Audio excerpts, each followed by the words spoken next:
স্ত্রী সামিরা ও আজিজ ভাইয়ের নির্দেশে ১২ লাখ টাকার চুক্তি, ডন গ্রেফতারে ফাঁস, সালমান শাহ হত্যার চাঞ্চল্যকর তথ্য।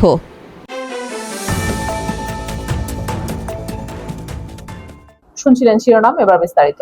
৯০-এর দশকে ঢাকায় চলচ্চিত্রের শীর্ষ নায়ক সালমান শাহের রহস্যজনক মৃত্যু সে সময় কাঁপিয়ে দিয়েছিল কোটি ভক্তের হৃদয়। দীর্ঘ ২৯ বছর ধরে ঝুলে থাকা সেই হত্যাকাণ্ডের রহস্য অবশেষে এসেছে নতুন মোড়।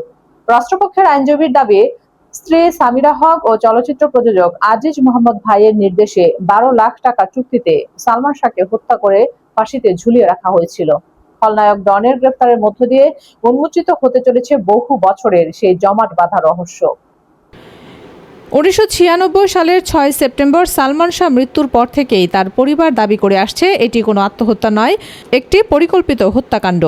২৯ বছর পর এই মামলার ৪ নম্বর এজাহারভুক্ত আসামি ও খলনায়ক আশরাফুল হক ডনকে হযরত শাহজালাল আন্তর্জাতিক বিমানবন্দর থেকে গ্রেফতারের পর নতুন করে সামনে এসেছে সেই পুরনো রহস্য।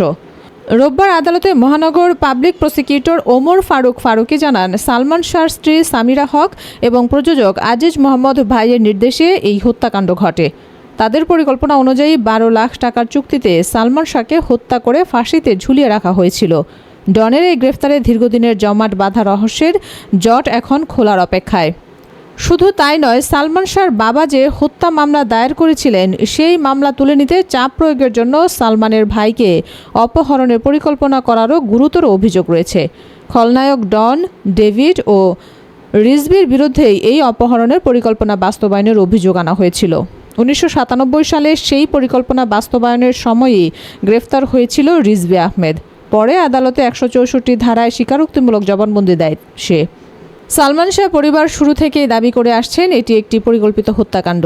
ডনের গ্রেফতারের পর সালমানের মায়ের একটাই আকুতি, বাকি আসামিদেরও যেন দ্রুত আইনের আওতায় আনা হয় এবং খুনিদের দৃষ্টান্তমূলক শাস্তি নিশ্চিত করা হয়।